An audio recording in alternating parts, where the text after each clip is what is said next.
कितना टाइम लगता है तैयारी करने में, कितने घंटे पढ़ाई करना ज़रूरी होता है, या आपको क्या लगता है कि what is the perfect course of duration? कुछ अलग से ज़्यादा टाइम नहीं दिया सिविल सर्विस इसके लिए, यूजीसी नेट के लिए। और क्योंकि मेरा मेन जो अभी टारगेट था वो दिसंबर का था। What was the role of paper one in your selection? Parents भी एक टाइम पे आके पूछने लग जाते हैं कि भाई आप कुछ करोगे कि नहीं करोगे। जेआरएफ अड्डा टीम के लिए कहना चाहता हूँ कि मैंने आपकी वेबसाइट में आपका विजन देखा था, to provide affordable and best quality education solution to each and every aspirant has touched my heart. कुछ स्पेशल करना है, कुछ खास करना है, स्टूडेंट वेलफेयर में या लर्निंग सिस्टम ऑफ इंडिया में थोड़ा बहुत कंट्रीब्यूशन पार्टिसिपेशन अपना लेके आना है। इसीलिए हमेशा कोशिश की है कि कुछ अलग करें, अहेड टाइम हम लोग करें, और आज तक हमने वही चीज़ करी है जिसको आपने बहुत सपोर्ट किया है। अब ये जो आप लोगों की टेस्टिमनी सीरीज है, या ये जो बेसिकली आप सभी लोगों के लिए सक्सेस स्टोरी में लेके आई हूँ, इस सक्सेस स्टोरी में मैं कुछ खास करना चाहती हूँ। खास ये कि मैं आप सभी लोगों के लिए लेके आऊंगी कुछ ऐसी कहानियां, मैं आपके लिए लेके आने वाली हूँ ऐसे जेआरएफ क्वालिफाइड बच्चे जिनसे आपको जेआरएफ बनने का बहुत प्यारा इंस्पिरेशन मिलने वाला है। मेरे पिछले 1 साल के करियर में जितने भी बच्चे जिन्होंने इसमें एनरोल किया है, मेरे साथ पढ़ाई करी है, चाहे यूट्यूब पे पढ़ाई करी है, उनमें से बहुत सारे स्टूडेंट होते हैं जिनकी स्टोरी में कुछ खास होता है, कुछ प्यारी सी बात होती है। वही चीज आप लोगों से शेयर करूंगी, और इस शेयरिंग में मैं आप लोगों को देने वाली हूं 5 से 6 सिंपल स्टेप्स, सिंपल स्ट्रैटेजी जो आपको आपके जेआरएफ में काम आएगी। तो ये जो सक्सेस स्टोरीज है, ये सक्सेस स्टोरीज नहीं, ये आपकी स्ट्रैटेजीज है, जिससे अगली सक्सेस स्टोरी में आप और मैं भी बात करने वाले हैं बिल्कुल ऐसे ही। अब आज की जो सक्सेस स्टोरी है वो है कंप्यूटर साइंस की। तो अगर आप सभी लोग एनरोल करना चाहते हैं तो जेआरएफ अड्डा के कोर्स में आप एनरोल कर सकते हैं। कंप्यूटर साइंस पढ़ाऊंगी मैं, यानी कि अदिति शर्मा, जिन्होंने जेआरएफ ऑलरेडी क्वालिफाई किया है 2019 दिसंबर में। 99.91 परसेंटाइल मेरी रही थी। उसके बाद से मैं आप लोगों को पढ़ा रही हूँ। इसका मतलब काफी कुछ एक्सपीरियंस है। मैं अदिति आप सभी लोगों के लिए लेके आ गई हूँ हमारी इस कड़ी का तीसरा वीडियो, जिसमें मैं आप सभी लोगों से डिस्कस करने वाली हूँ कैसे बने जेआरएफ। जानिए जेआरएफ से ही क्या ऐसा स्ट्रैटेजी उन्होंने फॉलो किया, ऐसी क्या खूबी थी उनकी प्रिपरेशन में कि आज वो इस मुकाम पे पहुंचे, उन्होंने अपना जेआरएफ क्वालिफाई किया। और पब्लिक एडमिनिस्ट्रेशन जैसे सब्जेक्ट के साथ में, जो सब्जेक्ट दिखने में बहुत छोटा लगता है, या कहूँ तो ज्यादा बहुत सारे ऑडियंस है नहीं इस सब्जेक्ट की, बट मेरे हिसाब से बहुत वास्ट सिलेबस है। और क्योंकि syllabus difference between political science and public administration भी एक कहानी है अपने आप में, तो बहुत सारी प्रिपरेशन स्ट्रैटेजी है जो आपको इस वीडियो में देखने मिलने वाली है। हमारे साथ में ऑफ कोर्स मैं स्वागत करूंगी मुदित सिंह जी का। भाई मुदित ने जो है वो इस बार जेआरएफ क्वालिफाई किया है पब्लिक एडमिनिस्ट्रेशन के साथ में। तो सबसे पहले तो कंग्रेचुलेशन, फॉर्मल कंग्रेचुलेशन कर देते हो वीडियो में, पहले तो हम बात कर चुके हैं। Congratulation and welcome to the platform Mudit. सबसे पहले तो जेआरएफ करके मैंने पहला सवाल वैसे भी इनफॉर्मली भी आपसे ही पूछा, हाउ इज द फीलिंग, कैसा फील होता है जेआरएफ क्वालिफाई करने के बाद? मैम काफी मतलब मुझे काफी सुकून लगा कि मेरे पास एक इकोनॉमिक बैकअप आया है। लेकिन मैंने फिर भी एग्जाम के रिजल्ट जब आ रहा था, रिजल्ट आया था, तो उससे पहले मैंने इंश्योर किया कि मतलब मैं ज्यादा नेगेटिव नहीं होगा, क्योंकि मेरा कट ऑफ के आसपास था। तो मैंने ऐसे नहीं करा कि मेरे मार्क्स कम आएंगे तो मैं ऐसा नेगेटिव हो जाऊंगा कि मेरा नहीं हुआ है। एक आधा दिन थोड़ा बहुत रेस्ट करके फिर अपना आगे अपन तैयारी में लग जाते। ये मेरा मेन मोटिव था। चलो दैट्स अ ग्रेट थिंग, और ये बहुत इंस्पायरिंग भी है, क्योंकि बहुत सारे स्टूडेंट्स को ऐसा इस वक्त लग रहा होगा कि मेरा सिलेक्शन नहीं हुआ, मुझे वो डेजिग्नेशन नहीं मिली नेट की या जेआरएफ की, तो मतलब मुझे कुछ नहीं आता है, या मुझे छोड़ देना चाहिए, मुझे फील्ड चेंज कर देना चाहिए। तो आपने बहुत एक अच्छी बात कही मुदित ने बोला कि मैंने रिजल्ट से पहले सोच लिया था कि ठीक है आधा 1 घंटा देना है इस पर, और नहीं तो मुझे आगे जो है मेरा जो भी नेक्स्ट डिसीजन होगा मुझे उस पर मूव ऑन कर जाना है। और अक्सर वीडियोस के थ्रू भी मैं यही समझाने की कोशिश करती हूँ स्टूडेंट को, that this is not a destination, it's just the first step of your journey. So बहुत ही अच्छी बात आपने बोली मुदित। जैसे आपने बोला कि एक इकोनॉमिक बैकग्राउंड आपको मिल जाएगा, कुछ ऑब्वियसली सपोर्ट आपको मिल जाएगा, बट मुझे फिर भी मुझे ऐसा लगता है कि UGC NET examination is one of those examination हमारी कंट्री में जो एक तो मोस्ट डिफिकल्ट में भी आता है। But why UGC net, like why you thought of UGC NET examination? ऐसा क्या था कि आपको इंस्पायर किया कि आपको ये एग्जाम देना है? मैम एक्चुअली मेरा जो मेन मैं प्रिपरेशन कर रहा था, मैं सिविल सर्विस की प्रिपरेशन कर रहा था। लेकिन साथ में मतलब मुझे ऐसा लगा कि जो उसका सिलेबस है सिविल सर्विसेज का, जिसमें मैं मिनिमम इनपुट देके मैक्सिमम आउटपुट किसी फील्ड में ला सकता हूँ, तो मुझे लगा कि मेरा ऑप्शनल क्योंकि पब्लिक एडमिनिस्ट्रेशन था, तो मैंने इसलिए मुझे यूजीसी नेट एक अच्छा फील्ड लगा। बाकी मुझे पढ़ने में एक तरीके से रिसर्च करने में मुझे पढ़ने में अच्छा लगता है, मुझे काफी मतलब इंटरेस्टिंग चीज लगती है। तो मुझे लगा यूजीसी नेट से जैसे रिसर्च का काम होता है तो वो मुझे एक इंटरेस्टिंग काम लगता है, इसलिए मैंने इस चीज को सेलेक्ट किया। ओके, सो बेसिकली हो स्टूडियस, मतलब ऐसा बोल सकते हैं कि स्टूडियस कर करके। ओके, सो मुझे आपका पोस्ट ग्रेजुएशन कब हुआ था? मैम एक्चुअली मेरा अभी लास्ट सेमेस्टर का एग्जाम था 8 अगस्त से लेकर 17 अगस्त तक लास्ट सेमेस्टर का। अच्छा, सो आपने अपीयरिंग के साथ में भरा था फॉर्म? जी मैम। अरे वाह यार, मतलब रिजल्ट्स नहीं आए अभी आपके फाइनल सेमेस्टर के? नहीं, मतलब रिजल्ट नहीं आया उससे पहले हाथ में जा रहे थे। अरे वाह यार मुझे ये तो मतलब लॉटरी डबल लॉटरी लग गई यार, ये तो डबल जैकपॉट लग गया आपका। अरे बहुत ही बढ़िया बात है। तो कहाँ से कर रहे हो आप अपना पोस्ट ग्रेजुएशन अभी? मैम मैं उत्तराखंड ओपन यूनिवर्सिटी से पोस्ट ग्रेजुएशन कर रहा हूँ।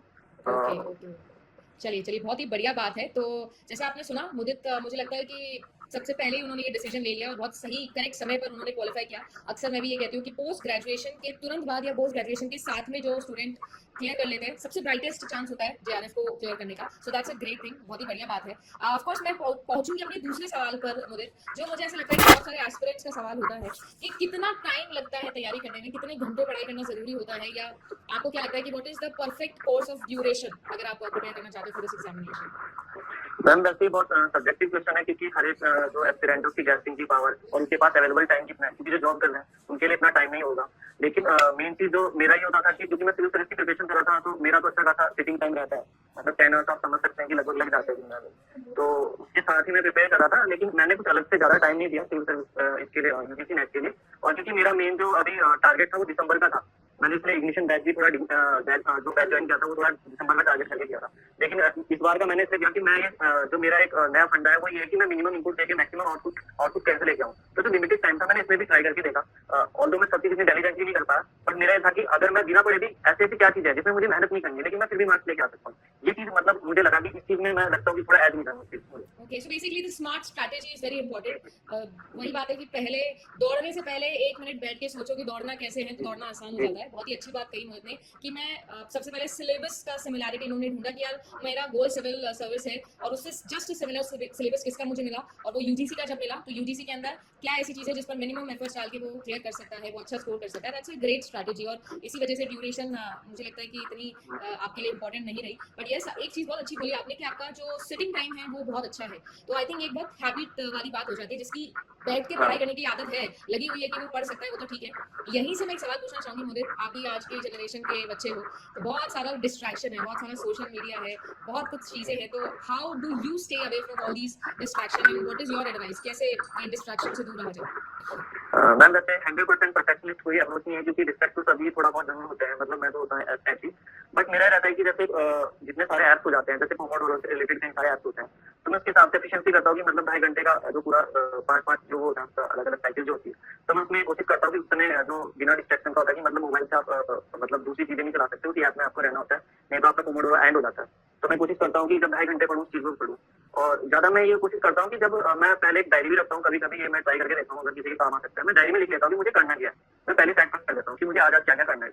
अगर मैं उससे कुछ चीज बाहर करता हूँ तो मैं देखता हूँ कि मैंने अपना टाइम कितना वेस्ट किया है, किस चीज में किया है। अगर मैं मान लीजिए यूजीसी नेट की वीडियो देख रहा हूँ लेकिन साथ में कोई मूवी का ट्रेलर आ गया तो ऐसा लगता है कि इसको भी देखा जाए, तो फिर मैं लिख लेता हूँ कि हाँ ये मैंने मिस्टेक करी है, तो अगले दिन मैं मिस्टेक नहीं करूंगा। तो ऐसे में धीरे धीरे उस चीज को ट्राई करता हूँ कि कम से कम डिस्ट्रैक्शन हो, लेकिन मैं फिर भी इसका कोई हार्ड एंड फास्ट 100% नहीं हो पाता, कभी का थोड़ा distraction. I think the thing is जो मुझे बोलना चाह रहे हैं, मैं अगर उसको सही शब्दों में अगर मैं अनुवाद करूँ तो वो बेसिकली बोलना चाह रहा है कि अपने आप से आप जितनी ऑनेस्टी रख सकते हो, अपने आप के लिए जितनी इंटीग्रिटी रख सकते हो उतना बेहतर है। वो लेखा जोखा करता है कि भाई मैंने ये किया और फिर रात को बैठ के सोचता है कि यार मैंने इतना टाइम वेस्ट किया और इतना मैंने टाइम यूटिलाइज किया। तो आई थिंक ये बहुत अच्छी चीज़ है। आप जब अपने आप से बातें करते हो, लिखित बातें जब अपने आप से आप करने लग जाओ, तो मुझे लगता है कि हम कुछ सही कर रहे होते हैं, कुछ बढ़िया सीख रहे होते हैं। That's a great trick. ये मैं भी करती हूँ बहुत ज़्यादा कि मैं अपने आप से लिखित बातें जरूर करती हूँ। जब भी मुझे कुछ नया प्लान करना होता है, कोई नई चीज़ लॉन्च करनी होती है जेआरएफ पे, तो मैं यही चीज़ करती हूँ। सो that's a great trick, of course ये काम करती है। ऑफ कोर्स मोदित, आपका पूरी की पूरी जर्नी के अंदर मेरा ऐसा मानना है कि यूजीसी नेट एग्जामिनेशन में पेपर 1 का बहुत इंपॉर्टेंट रोल होता है। So what was the role of paper 1 in your selection? How will you describe your paper 1 preparation? Ma'am वैसे दोनों के लिए मेरा जो बेसिक रूल था जो मैं बता देता हूँ, मतलब एक सेकंड एआरसी की गवर्नेंस की रिपोर्ट है गवर्नमेंट की, तो उसमें जो आईएएस ऑफिसर टाइप के लोग होते हैं उन्होंने अपनी एक स्ट्रेटेजी बताई थी कि किस अप्रोच रखना है, किस मतलब keep it small and simple, मतलब हमें हर चीज स्मॉल एंड सिंपल करनी है। अब मुझे पता था कि मेरे पास बहुत ज्यादा टाइम नहीं है, तो मैंने पहले जितने 10 यूनिट्स हैं तो मैंने उन सबकी वो देखी थी कि क्या क्या यूनिट्स हैं, तो मैंने हर एक यूनिट को सेपरेटली एक मतलब जितने सारे मैराथन वीडियोस थे मैंने उसका कैलकुलेट कर लिया कि कितना टाइम लग रहा था, तो लगभग 27 से 30 आवर्स का सारा चीज था। तो मैंने फोकस करा कि मैं यही करूंगा, कंटेंट के लिए सिर्फ नहीं करूंगा, तो मैंने 20 to 30 आवर्स वाला जो 30 आवर्स वाला जो था उसको मेरा जो एग्जाम था सेमेस्टर का 8 अगस्त से, उससे पहले मैंने उसे एक बार कवर किया और 2 बार रिवाइज कर लिया था। ये चीज मेरी स्ट्रेटेजी थी। और मैम एक 4 पिलर्स होते हैं कोई भी प्रिपरेशन के लिए, एक तो पीवाईक्यूज आपको अच्छे से करना है, दूसरा आपको कंटेंट जो रखना है एक वैलिड सोर्स होना चाहिए, be is the teacher be is the book, मतलब लिमिटेड रखना है, ज्यादा नहीं पढ़ना, उसी को रिवाइज करना है। तीसरी चीज ये होती है कि आप उसको इंप्लीमेंट करके देखो, मॉक टेस्ट लगाओ या जो आप क्वेश्चन कोई बैंक है आप उसको सॉल्व करो। और लास्ट चीज मुझे लगती है मेंटल रेजिलियंस होता है, मतलब मेंटल रेजिलियंस मतलब एक ये तरीके से होता है कि जिस दिन हम एग्जाम अटेम्प्ट करने वाले होते हैं, मुझे अभी भी याद है हमारा जो रूम था उसमें कई सारी डिस्ट्रैक्शन थी, बहुत ही फाउल स्मेल वहाँ पे आ रही थी, बीच में लाइट भी चली गई थी, जो सिस्टम चल रहे थे लेकिन पंखा वंखा सब बंद हो गया था, लाइट चली गई थी। बट मैंने ये सब चीज पहले प्लान करी थी कि ये जो छोटी छोटी डिस्ट्रैक्शन होती है जिसका मैं पढ़ लिख के भी हम फिर भी अपना मार्क्स लगा देते हैं, ये जो छोटी चीज है, क्योंकि कंटेंट में मैं सबको बीट नहीं कर सकता, लेकिन मैंने सोचा था कि अभी के समय में ये चीजें प्रिपेयर अच्छे से कर सकता हूँ। तो मेरा उस चीज पे ज्यादा फोकस था कि मैं अगर क्वेश्चन कर रहा हूँ तो उसमें लॉजिक कैसा लगाऊं, जो मेरे पास कंटेंट है उससे मैं ड्राइव कैसे करूँ, ये नहीं कि जो कंटेंट पढ़ा है फिर मैं कंपेयर करूंगी कंटेंट में है नहीं, जो कंटेंट पढ़ा है उसके बेसिस पे मैं उसको ड्राइव कैसे करूँ आंसर को, ये चीज मेरी चीजें रहती थी। ग्रेट स्ट्रैटेजी, बहुत अच्छी बात उन्होंने बोली है, जो 4 पिलर्स के ऊपर बात करी है, दैट्स अ ब्यूटीफुल स्ट्रैटेजी। और पता लगता है कि प्रिपरेशन जो होती है हमारे देश में। मैंने एक वीडियो में एक डायलॉग मारा था, वो बड़ा सटीक बैठा था मुझे। मैंने एक वीडियो में बोला कि हमारे देश में, हिंदुस्तान में गवर्नमेंट एग्जामिनेशन के लिए या कॉम्पिटेटिव एग्जामिनेशन के लिए प्रिपेयर करना is not just about fighting for the content, it's about fighting from the circumstances. क्योंकि आप जिस हालात में, जितने लोगों के साथ में, और जो मुझे लगता है जो रिसोर्सेज टैंजिबल और इंटैंजिबल जो भी रिसोर्सेज आपके आसपास होंगे, आप उन सबसे आपकी लड़ाई है, उन सबसे आपकी जंग है। बीट लोगों की thought process, social pressure, physical, mental, हर तरीके का एक्सप्लॉइटेशन होता है। एक टाइम पे जाके आई मीन पेरेंट्स भी एक टाइम पे आके पूछने लग जाते हैं कि भाई आप कुछ करोगे कि नहीं करोगे। तो वो बहुत प्रेशर हमारे देश में बनाया गया है, मुझे ऐसा लगता है। और दूसरा, हमारे एक प्रॉब्लम ये है एजुकेशन सिस्टम में, हमें फेलियर झेलना नहीं सिखाया है। हमको नहीं पता हाउ टू रिएक्ट कि हम फेल हो जाए तो क्या करेंगे। जैसे अभी बहुत सारे स्टूडेंट्स होंगे जो नहीं सिलेक्ट हुए होंगे, and they must be feeling like कि खत्म हो गई लाइफ, खत्म हो गई, या मुझसे नहीं होगा, या मेरे लिए एग्जाम बना ही नहीं है, या एनटीए खराब है। वो सारी वे में चले जाते हैं, क्योंकि हमको फेलियर झेलना नहीं सिखाया गया। बचपन से स्कूल से हमको बस ये बताया गया कि अच्छा करोगे तो क्या मिलेगा। किसी ने ये नहीं बताया कि अगर तू अच्छा नहीं कर पाएगा तो तेरे पास में क्या अल्टरनेटिव है। तो एक बार अच्छी चीज आपने बोली है, इट्स वेरी इंपॉर्टेंट कि सारी जंग यहाँ पर होती है। बड़े से बड़े युद्ध यहीं से जीते जाते हैं, यहाँ से नहीं जीते जाते, या हथियारों से नहीं जीते जाते। बहुत अच्छी बात आपने बोली। ऑफ कोर्स बहुत मजा आया मुझे आपसे बात करके, और बहुत सारी चीजें मुझे आपके बिहेवियर से, आपकी बातों से भी इंसाइट मिला that you are preparing for an examination जिसमें ये सारी क्वालिटीज रिक्वायर्ड होती है। So I wish you all the very very best. आपका अगला अटेम्प्ट बहुत अच्छा जाए, ये भी मेरी उम्मीद है। और मैम मैं एक चीज कहना चाहता हूँ लास्ट में। मतलब मैम एक तो जेआरएफ अड्डा टीम के लिए कहना चाहता हूँ कि मैंने आपकी वेबसाइट में आपका विजन देखा था, to provide affordable and best quality education solution to each and every student has touched my heart. मतलब इस चीज को मेरे हार्ट में टच किया, क्योंकि इंक्लूसिव एजुकेशन हमारे देश में बहुत इंपॉर्टेंट है। जो कॉर्पोरेट सेक्टर है दैट इज नाइस, हमारी कंट्री को वो भी चीजों की जरूरत है, लेकिन एक जो इंक्लूसिव एजुकेशन के लिए जो आपने एक तरीके से एक मुहिम चलाई है, वो चीज मेरे को ज्यादा सपोर्ट करती है। क्योंकि मैं ऐसे एस्पिरेंट से मतलब इंटरेक्ट हुआ हूँ जो गाँव में है, जो जिनके पास रिसोर्सेज नहीं है, और इवन जो खासकर जो हमारी बहनें हैं, लड़कियां हैं, उनको बहुत सारी दिक्कतें होती है फैमिली की वजह से, इतना रिसोर्सेज उनके पास अवेलेबल नहीं होता है, जो सोशल इकोनॉमिक इश्यूज होते हैं। लेकिन अगर उनको फ्री कंटेंट मिलता है तो उनसे उनको काफी चीजें मतलब सपोर्ट करती है। मैम ये चीजें मुझे बहुत अच्छी लगी, इसलिए मैंने ये चीज में रोका आपको। नहीं बिल्कुल बिल्कुल, बहुत बहुत धन्यवाद आपका। और मोटिव तो यही है यार कि it's not about paid course, it's not about paid resources, it's all about quality content.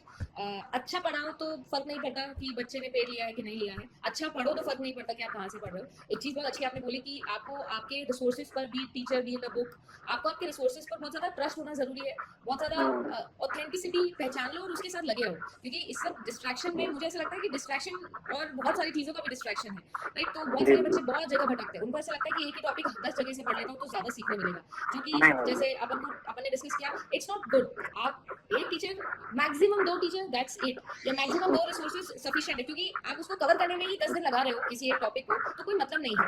एक ही टॉपिक को एक दिन में कवर करो, उसको 10 बार रिवाइज करो, तो आपके लिए वो बेटर रहेगा। तो एक बहुत अच्छी चीज आपने बोली। लेकिन मुझे कहीं ना कहीं इंट्यूशन आ रहा है कि आपके एमसीक्यू सॉल्विंग और पेपर अटेम्प्ट वाले क्वेश्चन पे जब मैं जाऊंगी, लास्ट मेरा यही सवाल होता है हर बच्चे से, तो मुझे लगता है मुझे कुछ अच्छा मिलने वाला है। So what is your strategy? Because I believe कि 2 कला है, एक प्रिपरेशन और एक बिल्कुल सेपरेट कला है पेपर अटेम्प्ट करना। जिसको ये कला आती है वही सिलेक्शन देता है। तो व्हाट वाज योर प्लान और what was your strategy on that day? वो 180 मिनट क्या मुझे? जी मैम, ये बहुत इंपॉर्टेंट क्वेश्चन था। तो जैसे जो पेपर 1 है उसमें तीन सेक्शन में बता देता हूँ, कॉम्प्रिहेंशन, मैथमेटिकल रीजनिंग और जो डीआई था। और पेपर 2 के जो 10 अनसीन पैसेज वाले क्वेश्चन आते हैं, तो मैंने कोशिश करी कि ये जो 25 क्वेश्चन है, मुझे पता था कि शुरुआत में कर सकते तो अच्छा हो जाएगा, क्योंकि मैंने जून वाला भी जो दिया था, जून वाला जो नहीं था, तो मैं समझ गया था कि 25 क्वेश्चन मुझे सबसे पहले 25 क्वेश्चन करना है, क्योंकि लास्ट में नहीं हो पाएगा, क्योंकि हम कंफ्यूज हो जाते हैं, इनमें बहुत सोचना पड़ता है। तो मैंने पहले से प्लान बनाया था कि 50 क्वेश्चन है, इसको मुझे अच्छे से करना है और एक्यूरेसी लेके आनी है। अगर 25 और 25 आ सके तो वो भी आनी है। और जो मेरे 26 था, लेकिन मुझे पता था कि 45 मिनट्स में मैंने ऑलमोस्ट 46 मार्क्स मतलब पहले सॉर्टेड कर ली। मतलब मुझे पता है, पहले मुझे कॉन्फिडेंस आ गया कि मेरे मार्क्स आ गए हैं, मतलब एक लेवल तक मैं पहुंच गया हूँ। बाकी आगे जो बढ़ूंगा मुझे तो पता है सारे क्वेश्चन सॉल्व नहीं करेंगे, लेकिन आगे तो अपन को सिर्फ बढ़ते जाना है, अटेम्प्ट करते जाना है। और क्वेश्चन छोड़ने का सवाल नहीं बनता, क्योंकि नेगेटिव मार्किंग कोई चीज इसमें इशू नहीं है।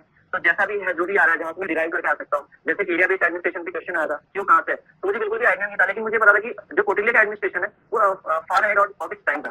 तो सीधा उस ऑप्शन में वो था, मॉडर्न एडमिनिस्ट्रेशन था, मुगल एडमिनिस्ट्रेशन था। तो मैंने कुछ देखा ही नहीं, मैं समझ गया था कि इंडिया का मतलब एक तरीके से हम अगर कहीं भी पढ़ते हैं एंशिएंट एडमिनिस्ट्रेशन, तो मॉडर्न एडमिनिस्ट्रेशन आता है। तो एरिया बेस्ड एडमिनिस्ट्रेशन से मैंने सीधा टिक करा और ज्यादा कुछ सोचा नहीं, और ऐसे आगे बढ़ता गया। लेकिन पहले शुरुआत के जो 40 मिनट होते हैं, 1 आवर होता है, उसमें हमें ये था कि जो हमारे इजी क्वेश्चन है, जो में आते हैं, हर किसी का एक अलग इजी पार्ट हो सकता है, तो उस चीज में हमें ये आना चाहिए कि पूरा परफेक्ट लेके जाए। अगर वहां पे बन गया तो फिर मेंटल गेम हम पहले जीत गए। मतलब अगर हमने 45 मिनट तक 1 आवर तक कर लिया, बाकी भी चीजें फिर खुद ब खुद हो जाती है। और इनफैक्ट आपके आई थिंक आपके सब्जेक्ट में तो क्योंकि वर्षा भी मेरे स्टूडेंट रहे थे तो मुझे बहुत ज़्यादा पता है इस चीज़ के बारे में कि हमेशा आईसीटी जो था वो वर्षा जब बताती थी पेपर देके आती तो बोलती थी कि कुछ अलग ही लेवल का आता है। तो ऑब्वियसली मैं जैसे नंबर सिस्टम के सबसे डिफिकल्ट सवाल आज तक अगर कहीं आए हैं कंप्यूटर साइंस पेपर 1 के अलावा तो वो पब्लिक एडमिनिस्ट्रेशन पेपर 1 में ही आते थे। पहली बार वो बेस 1 से बेस 5 वाला क्वेश्चन भी पब्लिक एडमिनिस्ट्रेशन में मैंने देखा था। सो ऐसा नहीं है कि पब्लिक एडमिनिस्ट्रेशन एक ऐसा सब्जेक्ट है जो मुझे लगता है जिसमें पेपर 1 डिफिकल्ट आता है, जेन्युइनली पेपर 1 डिफिकल्ट आता है। इवन मैथ्स वाला पोर्शन भी थोड़ा ट्रिकी आता है। So it's a great strategy जो मुझे बता रहा है कि उसने अपने 25 चीजें लॉक करी, उनको अकम्प्लिश किया और उसने अपने आप को बूस्ट दे दिया। उसने अपने आप को कॉन्फिडेंस दे दिया कि भाई देख तेरा इतने मिनट में इतने सवाल बन गए हैं, तू अच्छी पोजीशन पे है, तू आराम से कर सकता है। और वो नर्व काम डाउन हो जाती है। जैसे होता है ना वो स्टार्टिंग जिगर्स बहुत होते हैं, वो ऐसे मतलब हमको घबराहट पता नहीं क्यों हो रही होती है, बस हमको हो रही होती है कि बहुत घबराहट हो रही होती है, अरे मैं क्या करूंगा, कैसे करूंगा, मॉक फॉर रिव्यू तो नहीं कर दूंगा, वापस उस क्वेश्चन पे आऊंगा कि नहीं आऊंगा। तो वो सारी फीलिंग्स, वो सारे जो एड्रेनल होता है वो एकदम काम डाउन हो जाता है, आपका दिमाग वो एकदम शांत हो जाता है और फिर आप बेहतर सोच पाते हो क्योंकि आपका सबकॉन्शियस बेहतर आपको रिस्पॉन्ड कर पाता है। सो यस बिल्कुल आई थिंक ये बिल्कुल डिफरेंट सेट ऑफ कला है और मुझे लगता है कि इसको लेकर तो हम एक एक घंटा बात कर सकते हैं कि how to attempt a paper. Mudit मेरा एक छोटा सा सवाल है आपसे। बहुत कम बच्चों को ये समझ होती है, मुझे ऐसा लगता है जो क्वालिफायर होता है या बेसिकली वो बच्चा जो क्वालिफाई कर लेगा और जो नहीं कर पा रहा है क्वालिफाई, उनमें एक छोटा सा डिफरेंस होता है और वो होता है वो किस प्रकार से किसी एक पर्टिकुलर क्वेश्चन को पढ़ते हैं। जैसे मैं बोलती हूँ one question at a time is your जंग। आपकी जंग एक स्क्रीन पर एक सवाल है, 4 ऑप्शन है, वही आपकी मेन जंग है। आप किस तरीके से किसी क्वेश्चन को पढ़ते हो या कैसे, क्या अप्रोच रहती है कि how do you solve a question, आपकी क्या अप्रोच रहती है? मैम जो सिंपल वन लाइनर टाइप के क्वेश्चन हो जाते हैं कॉम्प्रिहेंशन वगैरह छोड़ दे, तो उसमें क्या होता है कि मैं पहली बार में कोशिश करता हूँ कि पहली बार में देख के जो आ गया दिमाग में वो कर देना है, क्योंकि अगली बार जो होता है इंसान कंफ्यूज हो जाता है, लगता नहीं ये नहीं होना चाहिए, भी होना चाहिए, ऐसा चीज होना चाहिए। कई बार मार्क भी गलत करके आ जाता है इस चक्कर में, ऑप्शन करना था सी ऑप्शन कर दिया डी, ये सब चीजें होती है। तो मैं ये कोशिश करता हूँ कि उस चीज पे करूँ। और बाकी जो कॉम्प्रिहेंशन का क्वेश्चन है, क्योंकि इतना बड़ा कॉम्प्रिहेंशन पेज होता है और भूल जाता है एग्जाम में कि कौन सा पढ़ा था, माइंड से निकल जाता है। तो जो रफ शीट होती है तो हर एक क्वेश्चन को जैसे मैं पढ़ता था, पहले क्वेश्चन पढ़ता था तो मैं क्वेश्चन को पहले लिख लेता था, मतलब एक एक लाइन में लिख लेता था कि वो पूछ क्या रहा है, वो 5 चीजें। तो फिर मैं उस पेपर को देखता था, कॉम्प्रिहेंशन को देखता था, जिस क्वेश्चन में पेपर को देखता था, कॉम्प्रिहेंशन को देखता था, तो क्वेश्चन है कि आंसर पूरी मिल जाता था। मतलब मेरे लिए तो ये चीज काम करिए। और बाकी मैम वही चीज है कि जितने भी क्वेश्चन अटेम्प्ट करते हैं ज्यादा अटकना नहीं है। और जो बेसिक क्वेश्चन है जो हमारे पहले पेपर 1 में, पेपर 2 में, मतलब मान सकते हैं 100 क्वेश्चन हार हो सकते हैं पेपर 2 में, लेकिन आप 40 क्वेश्चन मजबूत करो ना, 40 क्वेश्चन आपके मजबूत हो गए ना, बाकी कितने बचे 60 है। अगर 50% आप एक्यूरेसी ला रहे हो, 2 एलिमिनेट कर रहे हो, 70 क्वेश्चन हो गए। और दूसरे पेपर में आप मान लीजिए 35 से 40 क्वेश्चन लेके आ रहे हैं, तो 210 220 ऐसी मतलब बन जा रहे हैं इसमें, और वही कट ऑफ थी जनरल की। चलिए बहुत बहुत बढ़िया बात बोली। और वही बात है कि लिखकर आप अपने आप को रियलाइज करवा लो कि भाई ये चीज़ें हैं जो इंपॉर्टेंट है, क्योंकि उस हड़बड़ाहट में सिली मिस्टेक्स बड़ी होती है, जैसे कि बताया मुदित ने कि मैम डी लगाने की जगह सी लगाते हैं, सी लगाने की जगह डी लगाते हैं। So that's a great thing, great strategy. Overall Mudit आपका एक्सपीरियंस मुझे लगता है बहुत अच्छा रहा। आपने ऑफ कोर्स जेआरएफ क्वालिफाई किया है तो बहुत सारे आई थिंक आगे की जो सफर है आपका बहुत अच्छा रहने वाला है, बहुत सपोर्ट मिलने वाला है। पीएचडी एंट्रेंस के लिए भी आप जाओगे और अच्छी जगह से होपफुली आप पीएचडी करोगे। तो सबसे पहले तो भाई आपको all the very very best, एक अच्छे रिसर्चर बनना उम्मीद यही है। मैं तो हमेशा अपने स्टूडेंट को ये बोलती हूँ कि अगर करो तो कोई काम अच्छे से ही कर लो, नहीं मत ही करो, क्योंकि दुनिया में बहुत काम है करने के लिए। तो कोई काम करो तो अच्छे से करो, तो अच्छे से करिएगा मुदित। और बिल्कुल इस पूरी जर्नी में एट द एंड कोई ऐसी चीज जो आपको लगता है कि आप यहाँ बोलना चाहते हो, एनीथिंग? मैम लॉर्ड बुद्धा ने अपने लाइफ के लास्ट टाइम में उनसे पूछा था कि आप मतलब लाइफ का पूरा समरी क्या देना चाहते हो, तो उन्होंने कहा था कि अपो दीपो बाबा, मतलब हमें अपनी रोशनी जो है, अपना दीपक जो है रोशनी के लिए खुद बनना पड़ता है। तो मेरा ये है कि हम हर लोग हमें सपोर्ट कर सकते हैं, वो सब अच्छी चीजें, लेकिन अल्टीमेटली हमें अपने आप को समझना पड़ता है। हर एक टीचर डेफिनेटली सपोर्ट करता है, फ्रेंड सपोर्ट करता है, लेकिन हम क्या इशू कर रहे हैं, हम क्या गलती है, वो अल्टीमेटली हमें एनालाइज करनी है। ये चीज मुझे लगता है कि इंपॉर्टेंट है और वो सभी के लिए ये चीज है, इसके लिए कुछ अलग से रूल नहीं है कि हमें अपनी कमियों को खुद ही सॉल्व करना होता है। और मैम एक दूसरी चीज भी मैं बोलना चाहता हूँ, मतलब कई सारे मेरे फ्रेंड्स हैं जो मतलब लेट 20s में हैं, उनकी जॉब नहीं लगी है, कुछ भी है, लेकिन वो कोशिश तो कर रहे हैं। तो मैंने यही कहता हूँ कि जितने हमारे देश के नेशनलिस्ट लीडर्स हैं, लाइक महात्मा गांधी हैं, भगत सिंह है और स्वामी विवेकानंद है। अगर हम भगत सिंह को, चलो उन्होंने जल्दी शहीद हो गए थे, लेकिन जैसे स्वामी विवेकानंद थे, गांधी जी थे, उन्होंने लेट 30s तक इनकी जॉब नहीं थी, लेकिन वो अपनी तरफ से कंसिस्टेंटली मेहनत कर रहे थे। जो भी उन्हें आता था उन्होंने करा, हो सकता है उन्होंने पैसे नहीं कमाए, लेकिन आज अगर हम देख सकते हैं तो उन्होंने एज अ होल लाइफ उन्होंने इतनी अच्छी लाइफ दी है। मतलब उन्होंने क्या करा, अपनी तरफ से ट्राई करा। कमियां उनमें भी थी, अगर आप उनकी ऑटोबायोग्राफी करो, बहुत सारी कमियां थी, लेकिन उन्होंने अपने आप को सुधारने की कोशिश करी, मूव ऑन करने की कोशिश करी। जितनी भी गलतियां थी, फ्रस्ट्रेटेड वो भी होते थे, उनके साथ भी सारे मतलब चीजें होती थी, लेकिन उन्होंने हमेशा मूव ऑन करा। That's a very good thought। और मुझे बहुत कम लोग होते हैं जो शायद इतनी जल्दी उम्र में ये सारी चीज़ें समझ जाते हैं। सो बहुत अच्छी बात है कि आपने इतनी इंपॉर्टेंट चीज़ बोली कि at the end of the day आपकी खुद की जंग है, आपको खुद को समझना पड़ेगा, खुद ही को सॉल्व करना पड़ेगा। बहुत सारे सपोर्टिंग हैंड्स आ सकते हैं, but at the end of the day तो युद्ध तो आपको ही लड़ना पड़ेगा। सो बहुत ही अच्छी बात आपने बोली मुझे तो, और थैंक यू सो मच कि आप समय निकाल कर आए और आपने हमको इतनी अच्छी स्ट्रैटेजी बताई, अपना पूरा जर्नी आपने हमको बताया, which is very very sweet. At the end of the day बहुत इंपॉर्टेंट होता है कि हम लोग जो पढ़ रहे हैं वो काम आए, हमारे ही नहीं किसी और के भी काम आए। तो उम्मीद करती हूँ कि एक अच्छे स्कॉलर बनोगे, अच्छे असिस्टेंट प्रोफेसर बनोगे और बिल्कुल आपका पूरी जो भी जर्नी रही उस पूरी जर्नी में बहुत सारी चीज़ें आपने सही करी होगी, कुछ चीज़ें ऐसी भी होगी जो सही नहीं करी होगी। तो उम्मीद करते हैं कि उन गलतियों पे भी हम एफर्ट डालेंगे, कुछ काम करेंगे बढ़िया और कुछ बेहतर निकाल के लेके आएंगे। So thank you so much Mudit कि आपने हमारे सभी स्टूडेंट की इतनी हेल्प करी। मैं मिलूंगी आप सभी लोगों से अगले वीडियो के अंदर। आज के लिए बस इतना ही रखते हैं। Thank you so much Mudit, thank you so much everyone जिन्होंने इस क्लास को ज्वाइन किया। वीडियो को लाइक जरूर करिएगा, चैनल को सब्सक्राइब जरूर करिएगा और मिलते हैं आप लोगों से अगली क्लास में।